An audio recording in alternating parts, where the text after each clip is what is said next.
Hey, welcome back. I'm really glad you're here tonight. Wherever you are right now, whether you're stretched out on your couch with a quilt pulled up to your chin, or lying in bed with the ceiling fan spinning lazy circles above you, or maybe you're curled into that one perfect corner of the sofa that has your exact shape worn into it, I want you to take just a moment and notice what's touching your skin right now. The weight of your blanket, the soft give of a cotton sheet against your arm, the faint tug of a t-shirt collar where it rests at the base of your neck. Just feel that for a second. Don't analyze it, just notice it.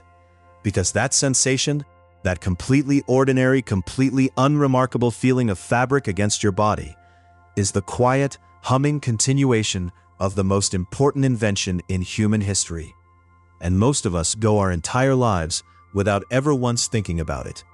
Tonight, we're going to slow down and think about it. Not in a way that will keep you awake, in a way that will make the world feel a little bit larger, a little bit more tender, and a whole lot more miraculous before you fall asleep. Take a slow breath right now. Let your shoulders drop away from your ears. You've been carrying them up there all day. Let the weight of your body sink a little deeper into whatever is holding you. Good. You're exactly where you need to be. So, let's talk about fabric. Let's talk about thread. Let's talk about a tiny sliver of bone, no bigger than your pinky finger, carved with absolute precision somewhere on the windswept steppes of Siberia about 30,000 years ago. Because that little bone needle, that almost laughably simple object, is the reason you exist. The reason any of us exist. The reason that human beings, of all the millions of species that have ever walked or crawled or swum on this planet, are the ones who ended up with cities and symphonies and late-night YouTube rabbit holes about the history of sewing. Think about that for a second. Not metaphorically, literally, the needle saved us. Here is the paradox that's going to drive our whole story tonight, and I want you to sit with it because it is genuinely one of the most fascinating puzzles in all of natural history. The human being, the naked, sweaty, gloriously impractical human being, is at the most fundamental biological level a tropical ape. I mean that with zero exaggeration. Your body, right now, under all those blankets and layers of carefully stitched fabric, is running the same core software as a chimpanzee lounging in the dappled sunlight of a West African rainforest. Your skin was designed, through millions of years of ruthless, patient evolutionary pressure, to exist in environments close to the equator, where the sun blazes high and hot, where temperatures rarely drop below 50 degrees Fahrenheit, where a naked body can move through the world in relative comfort. You have the cooling system of a creature built for heat. Millions of sweat glands distributed across your nearly hairless skin, designed to release moisture and let the breeze carry your body heat away. You have comparatively thin skin. You have almost no natural insulation. You are, to put it plainly, spectacularly, almost comically unequipped for cold weather. And yet, somehow, through some combination of ingenuity and stubbornness and love and necessity, the descendants of those equatorial apes walked north. They kept walking north. They walked until the trees thinned and disappeared and the ground turned to permafrost. They walked until the temperature dropped to minus 50 degrees Fahrenheit, to places so cold that exposed skin would develop frostbite in minutes, where a single wet night without shelter could kill an adult in hours. They walked into environments so brutally inhospitable to their biology that it seems almost like a kind of madness. And they didn't just survive there. They thrived. They built cultures and spiritual practices and artistic traditions of staggering complexity. They fed their children and buried their dead and told stories by firelight that echoed across the millennia and eventually reached you, here, tonight, wrapped in your blankets. How on earth did a tropical ape pull that off? The spear gets all the credit. The hand axe gets museum exhibits. Fire gets mythology. But the needle is the invisible armor that made all of it possible. And tonight, I want to give the needle its due.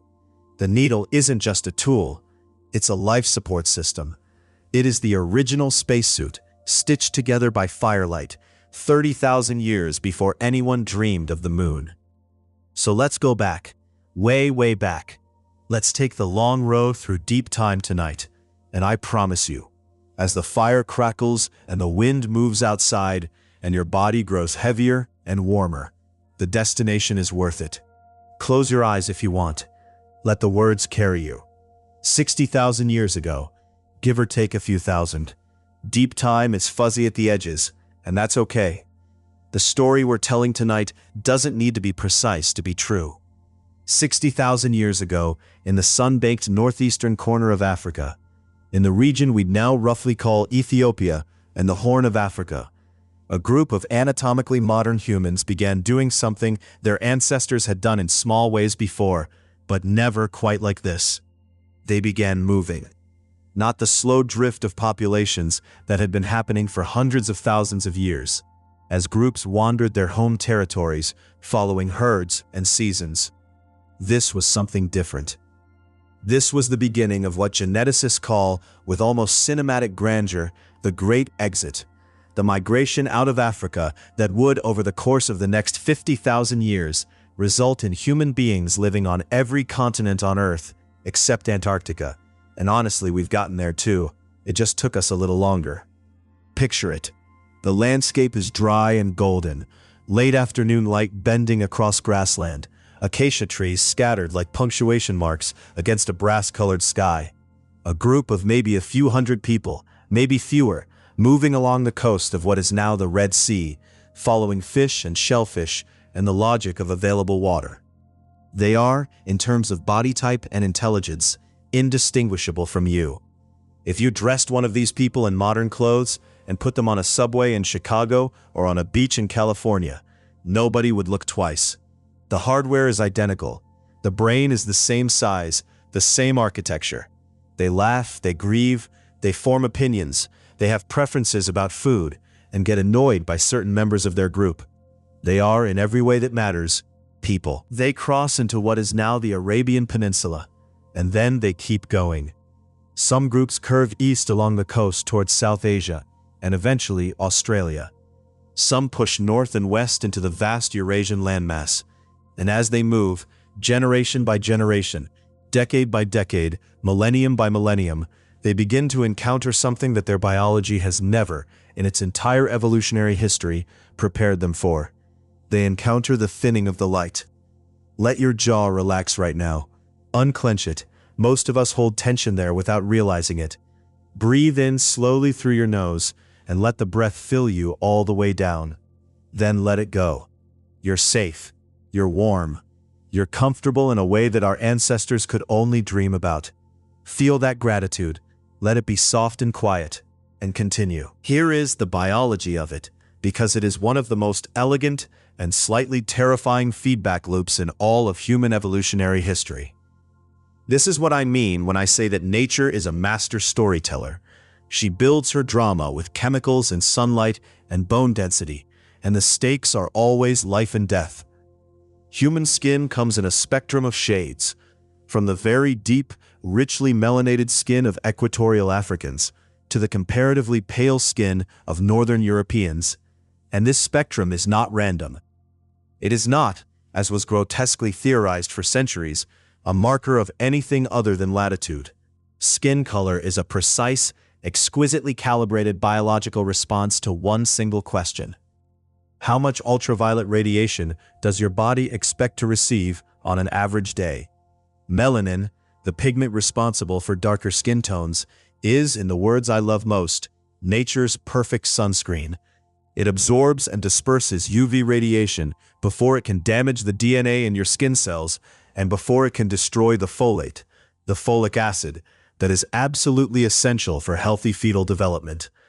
Near the equator, where UV radiation is intense and year-round, high melanin concentrations are a survival advantage of enormous importance. Populations with less melanin near the equator suffer higher rates of skin cancer and, critically, higher rates of folate destruction, which leads to neural tube defects in developing embryos. The sun, beautiful and life-giving as it is also trying to cook your DNA. Deep melanin is the armor against that. But here is the trap. The beautiful, elegant, cruel trap. UV radiation doesn't just destroy, it also creates. Specifically, it creates vitamin D, which your skin synthesizes when UVB rays strike the cholesterol compounds sitting just beneath the surface. And vitamin D is not optional. It is not a supplement you can decide to skip. Vitamin D is essential for calcium absorption, which means it is essential for bone density, which means it is essential for the structural integrity of your entire skeleton, which means it is essential for the ability of a pregnant woman to widen her pelvis enough during childbirth to allow a baby with a very large head to be born alive.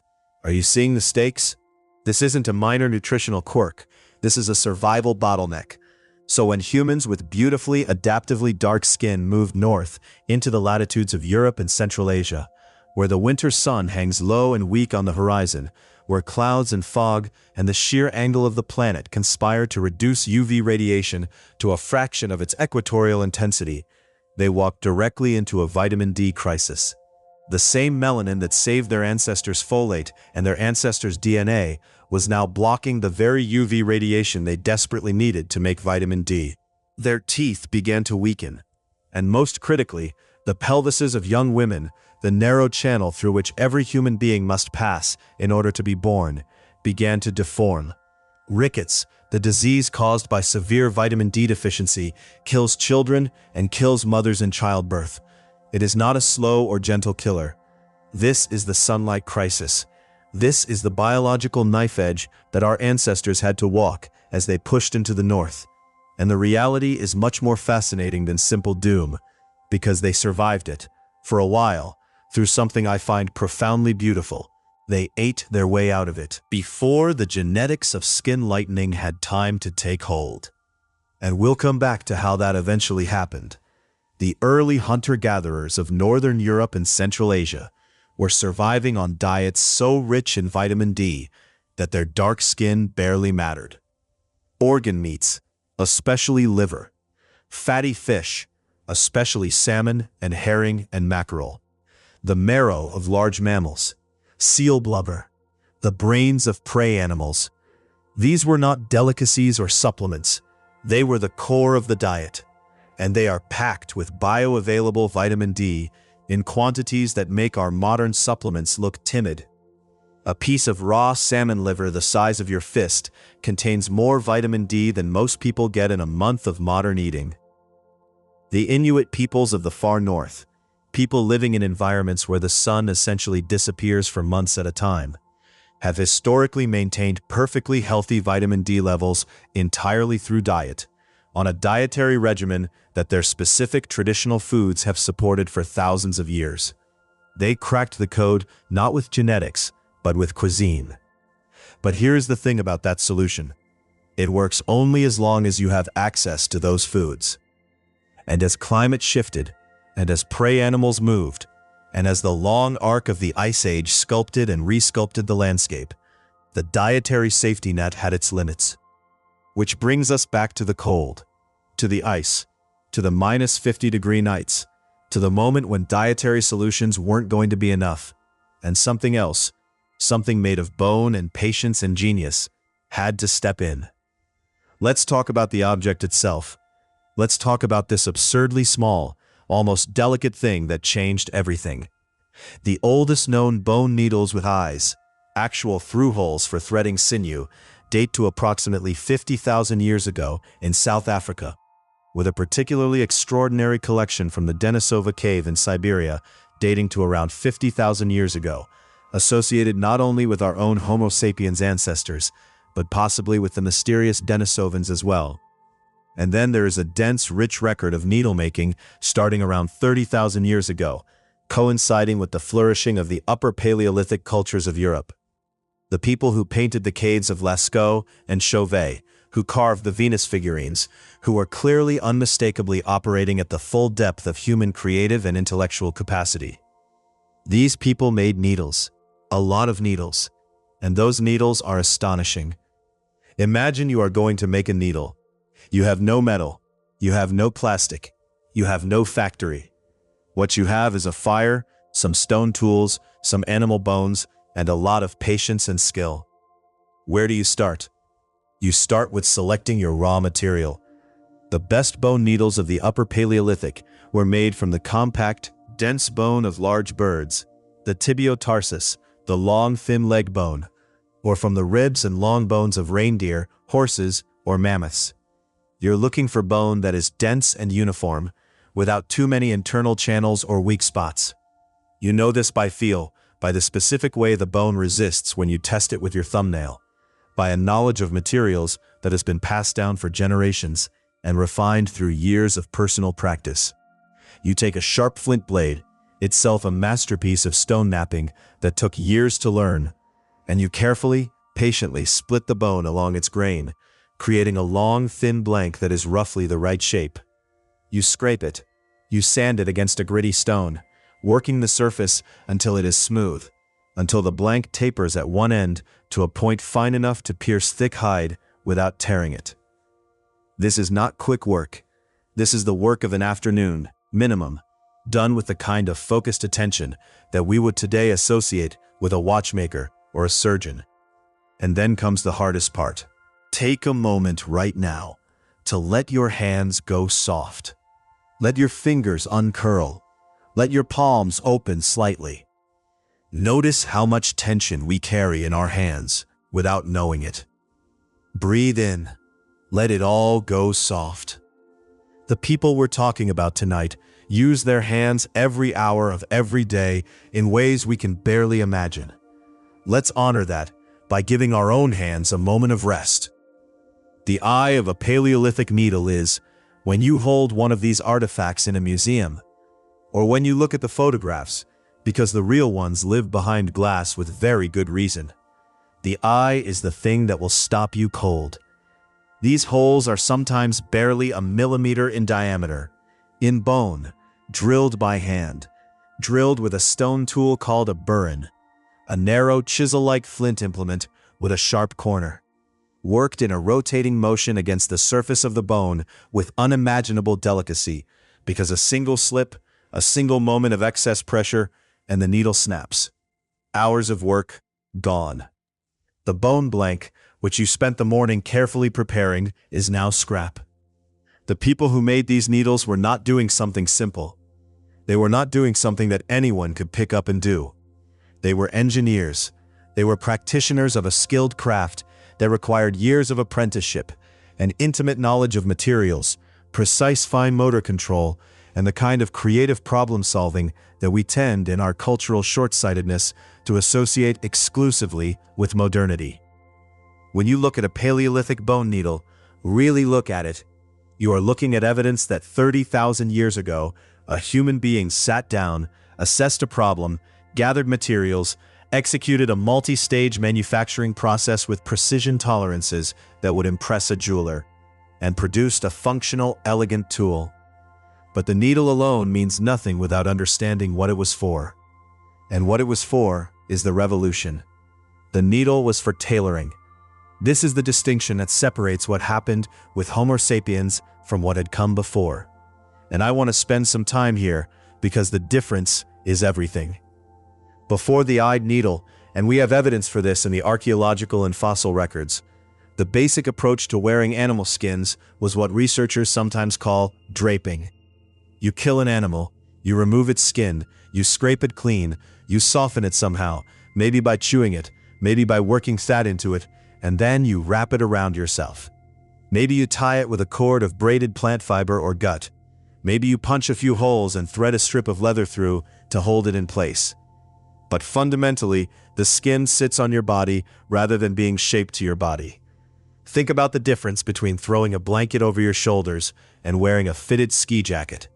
The blanket is warm, genuinely warm, but it is also constantly at war with the wind. It gaps, it slips, it creates channels where cold air can pour in against your skin. It fails at the wrists, at the neck, at the hem where the wind gets underneath. When you are moving, hunting, traveling, setting up camp, it is constantly working against you, and you are constantly working to keep it on. It is warmth at enormous ongoing effort. The fitted jacket, the tailored garment, is categorically different. It moves with your body. It has no gaps. It seals at the neck and wrists and hem, preventing the convective heat loss that kills you in the cold faster than almost anything else. It distributes weight evenly. It allows free movement of your arms and legs without exposing your torso. It is warmth that is integrated into your movement, not opposed to it. It is, as I said at the beginning, a life support system. The Neanderthals, our closest evolutionary cousins, big-brained and successful and fascinating creatures who lived across Europe and Western Asia for hundreds of thousands of years before disappearing, almost certainly used skins. There is good evidence for this, but the evidence we have, based on the tools they left behind, strongly suggests that their skins were draped rather than tailored. They had scrapers and cutters and the ability to process hides. What they appear to have lacked, or at least what they left no durable archaeological trace of, was the eyed needle. And this may be why they are not here tonight, and we are. The Neanderthal had the poncho. Homo sapiens had the spacesuit. The difference between surviving the Ice Age and disappearing into it may have been sewn shut, one careful stitch at a time. Now, let me tell you about the physics of warmth, because this is genuinely one of the most elegant and counterintuitive things in all of physics, and it is the secret that makes the fitted fur garment so supremely, almost magically effective at keeping a naked tropical ape alive in -50-degree weather. You are not kept warm by fur. I mean that literally. The fur itself has no warmth to give you. It is dead tissue with a temperature of exactly 0, and if it were dense and matted and compressed, it would actually conduct heat away from your body through contact. What keeps you warm, what has kept humans and mammals warm since before our ancestors climbed down from the trees, is air. Specifically, it is still air, trapped air, dead air. Air is a remarkably poor conductor of heat. When air is still, when it is not moving, not circulating, not carrying heat molecules from one place to another through convection, it acts as an insulator, a barrier. It holds your body heat close to your skin and refuses to let it escape. The entire engineering challenge of cold weather clothing, from the fitted fur parkas of the Upper Paleolithic, to the down jacket hanging in your closet, to the spacesuits worn by astronauts on the International Space Station, is fundamentally the same challenge. How do you create and maintain a layer of still, trapped air between your body and the cold outside world? Down feathers do it because of their extraordinary three-dimensional loft. Each tiny plume is a fractal architecture of interlocking barbules that trap thousands of tiny air pockets while weighing almost nothing. Synthetic insulation does it by mimicking that structure with engineered fibers. And a fitted fur parka does it because the underfur of a reindeer or an Arctic fox is an almost identical natural architecture, fine, lofted fibers that trap air in microscopic pockets throughout the entire thickness of the pelt, creating a layer of insulation that, pound for pound, rivals anything we have engineered in the modern era. But here is the critical point. All of that insulation is rendered useless by wind and gaps.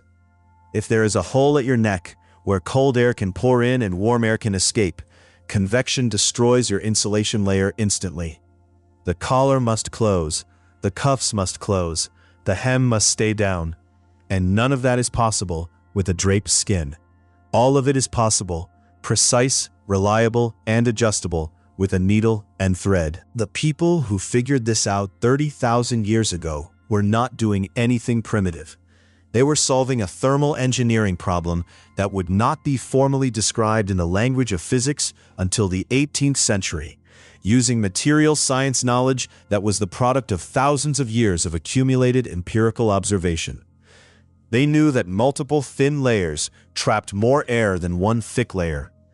They knew that sealing the extremities mattered as much as insulating the core. They knew that the sinew thread had to be water-resistant, which is why it was usually made from the same animal as the hide. The tendon fibers shrink slightly when wet, actually tightening the seam rather than loosening it. These are not intuitive discoveries. These are hard-won insights passed down through generations of careful, attentive, loving human teaching. Let me take you there.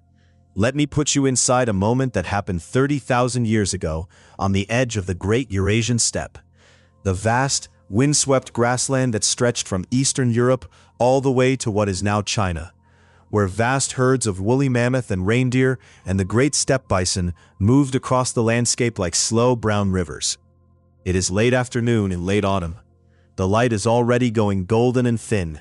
In this latitude, in this season, the sun never climbs very high and it sets early. And there is an urgency to every hour of daylight, a kind of preciousness to the warmth that you feel in your bones. The temperature right now, in this thin slanted light, is perhaps 20 degrees Fahrenheit. In 4 hours, it will be 0. By midnight, it will be -25, maybe colder.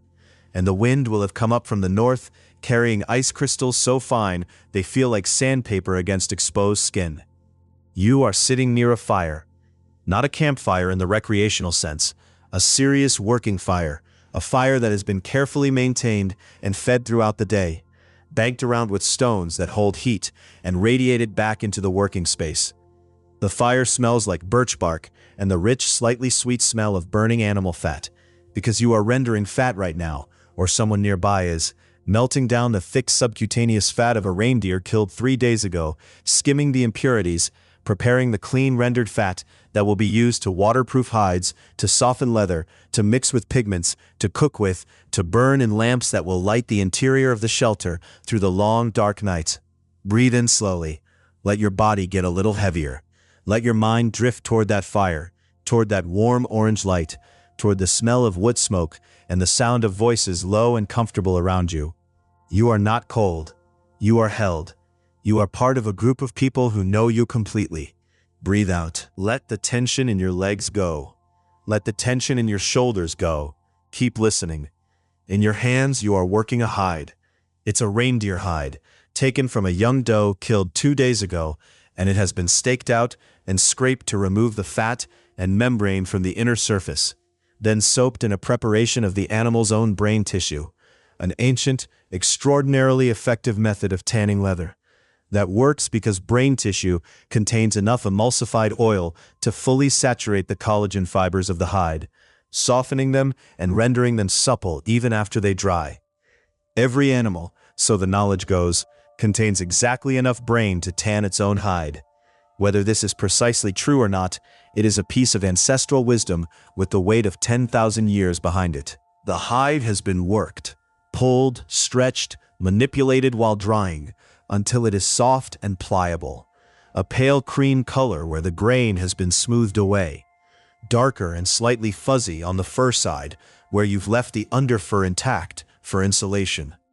You are now sitting with it across your lap, and you are cutting, not with scissors, with a thin flint blade held between your thumb and index finger with a steadiness that comes from years of practice.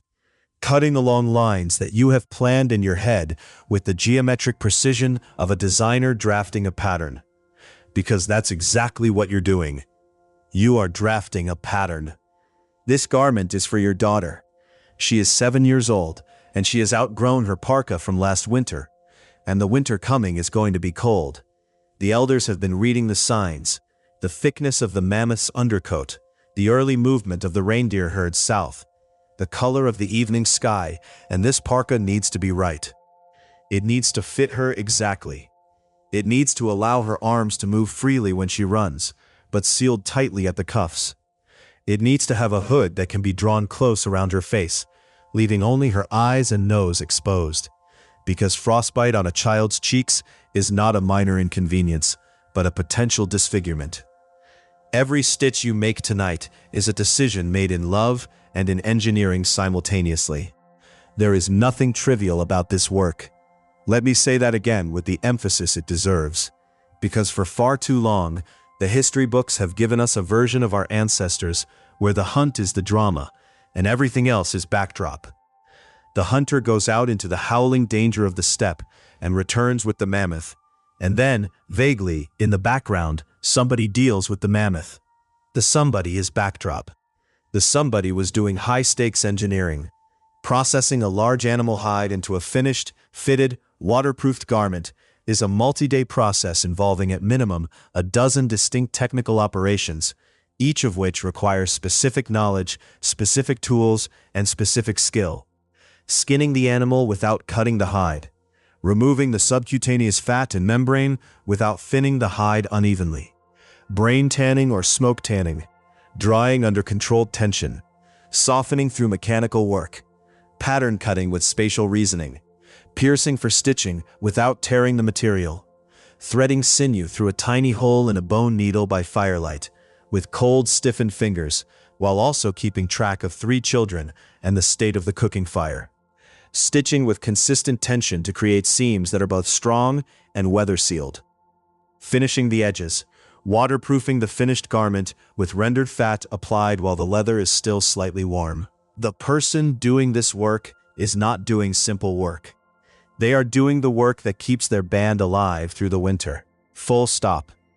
The most beautifully crafted spear point in the world does not keep you warm at -50 degrees. A poorly made parka worn on a hunt means the hunter dies on the ice and does not come home. The armorers, the sewers, the tanners, the leather workers were the reason the hunters could hunt. Around you, in the firelit shelter, other work is happening.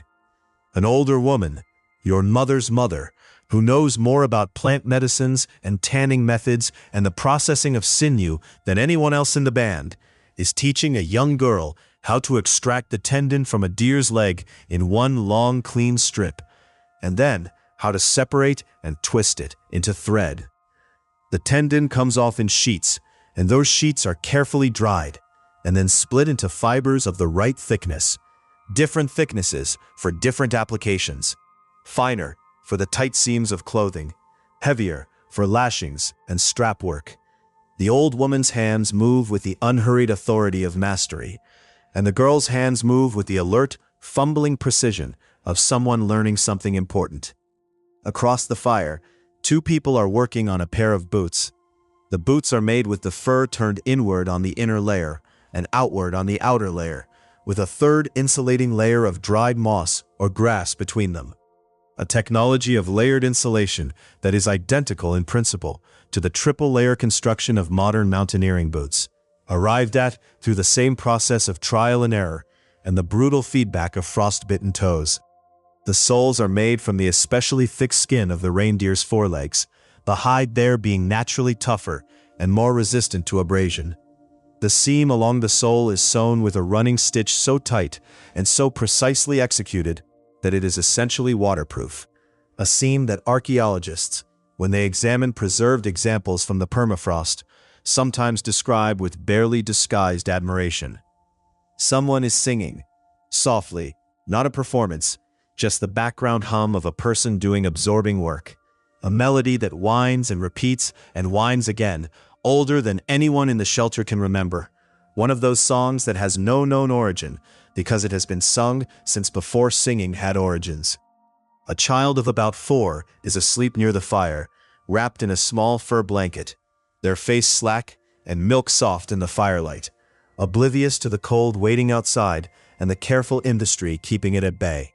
This is the communal engine of human survival.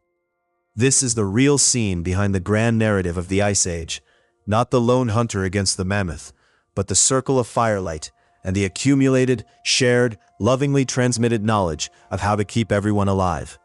The social architecture of these bands was built on interdependence, so deep and so intricate that it might as well be called love. You cannot survive in this environment alone, or even in pairs. You survive in groups, and groups survive through specialization and cooperation. The hunters and the tanners, and the firemakers, and the healers, and the storytellers, each maintaining their knowledge and contributing it to the whole. Each knowing that the band's survival depends on the full stack of everyone's expertise. The knowledge shared around these fires was not small knowledge. The old woman teaching sinew threading tonight might also be the person who knows which plants reduce fever, which roots can be boiled into a poultice for an infected wound, where the cleanest water sources are within a day's travel, what the behavior of certain birds indicates about incoming weather, how to read the migration patterns of the reindeer herds from the shape of their hoofprints and the direction they were traveling and the way the grass was bent. This is what I mean when I say prehistoric pharmacology. These were not people stumbling through the dark. They were people operating within a vast, sophisticated, orally transmitted knowledge system that had been refined over thousands of generations.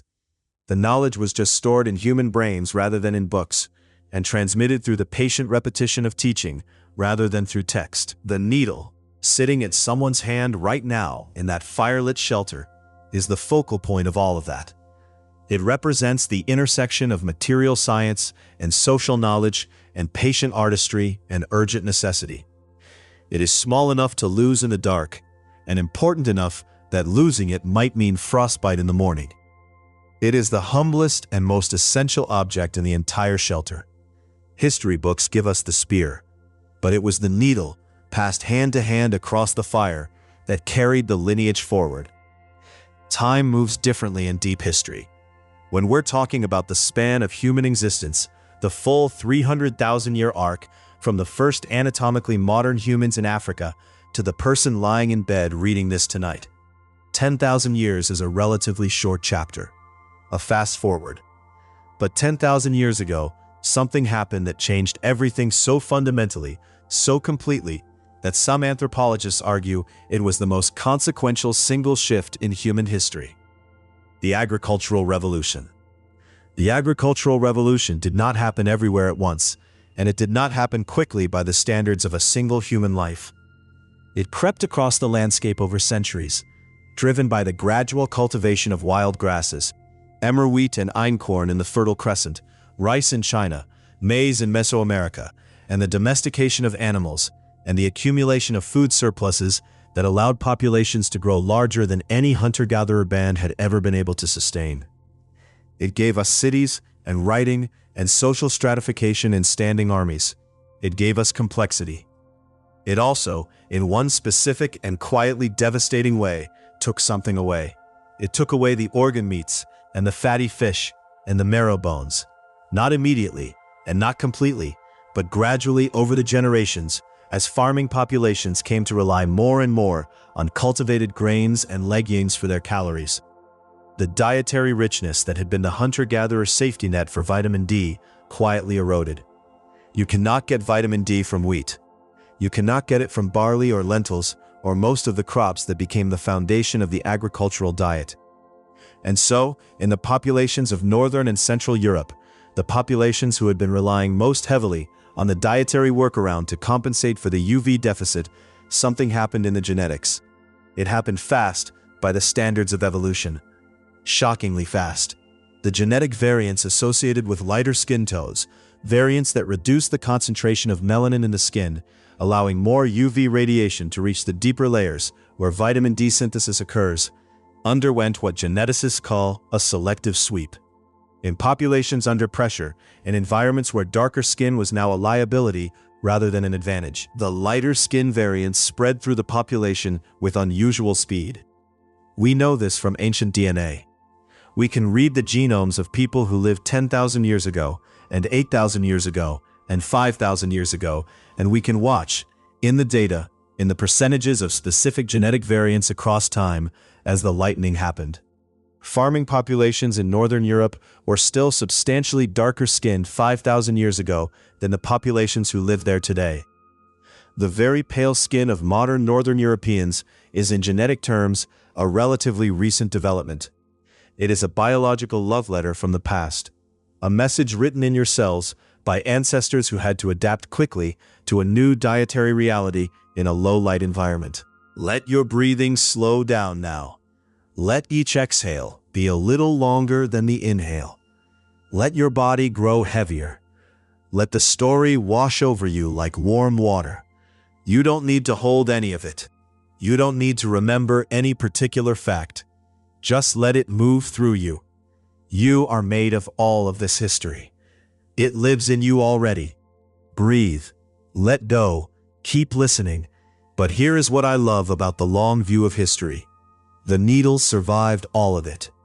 The needle survived the agricultural revolution. It survived the Bronze Age, when metal needles began to appear alongside bone ones.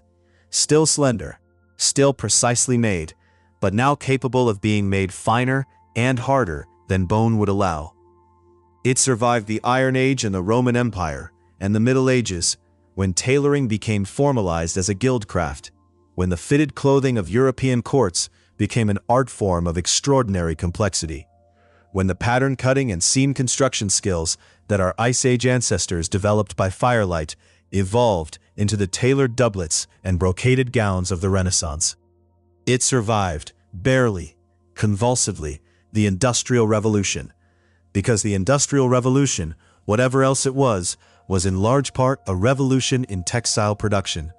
The invention of the spinning jenny, the power loom, the cotton gin, these are technologies for doing at enormous scale and speed what women had been doing by hand since the Upper Paleolithic, taking raw fibers and converting them into cloth.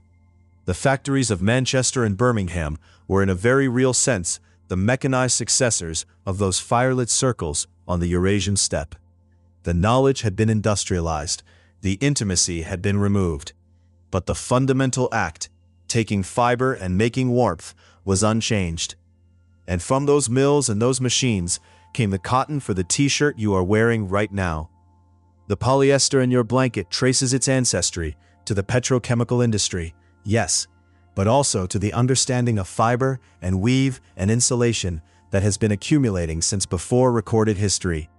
Your down jacket is a direct technological descendant of a fitted reindeer fur parka, designed by someone sitting in the cold 30,000 years ago with a bone needle and a problem to solve. The principles are the same, the outcome is the same, only the materials and the methods have been abstracted through layer after layer of technological intermediary until the connection is invisible. The connection is always there. It is stitched into everything you wear.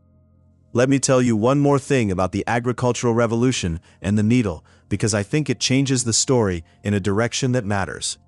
When farming came, it brought with it a new relationship between human beings and fiber, specifically plant fiber.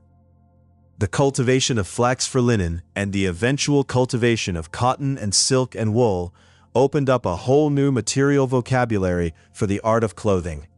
And here is the thing about plant and animal fibers that I find almost unbearably beautiful. They are all, at the most basic level, the same trick. They are all fine filaments spun or woven into structures that trap air.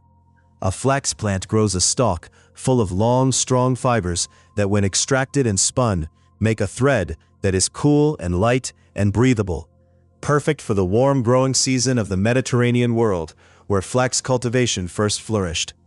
A sheep grows a coat of crimped, elastic wool fibers that, when spun and woven, trap air in exactly the same way as the underfur of a reindeer. Warm, water-resistant, forgiving of rough treatment. A silkworm spins a protein filament finer than a human hair that, when reeled and woven, makes a fabric of such extraordinary lightness and strength that it remained the most valuable textile on earth for thousands of years. Each of these fibers is a different solution to the same design problem. How do you make warmth from material? How do you take something the earth provides and turn it into armor against the cold? The answers are different. The question is 30,000 years old. We are almost there. You are almost asleep. Let that happen. Let the thoughts get a little softer, a little less precise, a little more like half-dreams. The story is nearly done, but I want to leave you with the part that matters most. Everything we've talked about tonight, the migration out of Africa, the sunlight crisis, the bone needle, the engineering of warmth, the firelit circles of knowledge sharing, the agricultural revolution, the industrial mills, the cotton t-shirt against your skin right now, all of it is really a story about one thing. It is a story about the extraordinary, almost impossible, stubborn, creative, loving adaptability of human beings. We are not the fastest animals on Earth. We are not the strongest, or the most heavily armored, or the most venomous, or the best equipped for cold or heat or drought or flood by any of the biological metrics that matter for most of the animal kingdom. We are a medium-sized tropical primate with no natural weapons, barely any fur, skin so fragile that a brief exposure to cold water can kill us, a digestive system designed for the foods of equatorial Africa, and a skeleton that requires specific nutrients to remain functional. Nutrients that are unevenly distributed across the planet's environments, in ways that should have limited us to a narrow band of the globe. And yet, Here we are, everywhere. In the boreal forests of Siberia, and the high plateaus of Tibet, and the jungles of the Amazon basin, and the deserts of the Sahara, and the frozen tundra of the Arctic Circle, and the crowded cities of the tropics, and the cold, wind-scoured coasts of Patagonia. In every environment where food can be found and water can be accessed, human beings found a way to be there. Through accumulated knowledge, through teaching and learning, and the patient transmission of hard-won wisdom from the people who figured it out, to the children who would need to carry it forward, through the needle and the knowledge of how to use it. Breathe in one more time, slowly and fully. Let your chest rise and fall. Let your body grow completely heavy. Let the mattress or the couch or the floor hold all of your weight. You don't have to hold yourself up right now. You are held by the furniture, by the building, by the gravity of this beautiful planet, by everything that brought you here. Let it all hold you. Breathe out, slowly. Good. There is a number that I think about when I feel like the world is hopelessly fractured and divided and incomprehensible, when the differences between human beings seem too vast to bridge. The number is 99.9, as in 99.9% identical. That is the genetic similarity between any two human beings on Earth, regardless of where they were born, or what their skin looks like, or what language their thoughts come in, or what their parents taught them to believe. Every one of the superficial differences that human beings have used for thousands of years to distinguish us from them, skin color, eye shape, hair texture, represents a tiny, tiny fraction of the genetic variation that exists in our species. We are, at the level that actually matters, one people, one lineage, one story. And that story begins in Africa.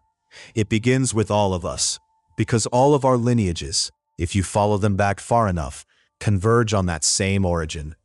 The dark-skinned, sun-adapted tropical ape ancestors who made the great exit 60,000 years ago were the ancestors of everyone alive today. The people who walked north and learned to sew were the people who survived to have the children who survived to have the children who, across 2,000 generations, eventually became you and me and everyone who will ever read or hear these words. We are the descendants of the ones who were good enough at adapting and loving to survive the Ice Age. I want you to sit with that for just a moment before you drift off, not as an abstraction, but as a physical fact. The body you are in right now, warm, breathing, utterly at ease in a temperature-controlled environment, wearing clothes made of plant and animal fiber. It's a living archive of a 200,000-year experiment in survival. Every cell in your body carries the record of everything your ancestors did right. Every molecule of the DNA in your cells is a chapter in the longest story ever told. The woman sitting by the fire 30,000 years ago on the Eurasian steppe, threading sinew through a bone needle by the guttering orange light, making a parka for her daughter against the coming winter, she is your ancestor, not metaphorically. She is the actual, literal, unbroken biological antecedent of the person lying in bed right now. Her survival was your precondition. Her needle was your inheritance. Her love, because that's what it was, all of that careful work, that anxious attention to the quality of the seams, that planning for the coming cold, was the first act in a chain of care that reaches across 30,000 years and ends tonight, right here, with you warm and safe and almost asleep. The needle saved humanity, and in the most direct, unmetaphorical way, it saved you. I want you to take that with you into sleep tonight, not as something to analyze or remember correctly in the morning, just as a feeling, as a kind of warmth that has nothing to do with the blanket and everything to do with belonging. You are not alone in this. You have never been alone in this. 30,000 years of human hands made you possible, and 30,000 years of human love kept the fire going long enough for you to be here. The sun will rise on the same shared planet tomorrow. The light that warms your face through the window in the morning is the same light that warmed your ancestors' faces on the African savanna, the same light that was rationed and precious in the long, northern winters, the same light that is even now, while you sleep, slowly working its way around the curve of the earth toward wherever you are. You are connected to all of it. Let your eyes close. Let your breathing slow to its own rhythm. Let the weight of the blanket, that continuation of the oldest human technology, that 30,000-year-old inheritance wrapped around your sleeping body, let it feel like what it is. Let it feel like the hands of your ancestors, stitching you in, keeping you warm, saying in the only language that crosses 30 millennia without losing anything in translation, "We made this for you. Sleep well. Good night. Sleep deeply. You are warm. You are held. You are the continuation of a very long and beautiful story, and tomorrow there will be more of it. But for now, rest. The fire will keep burning."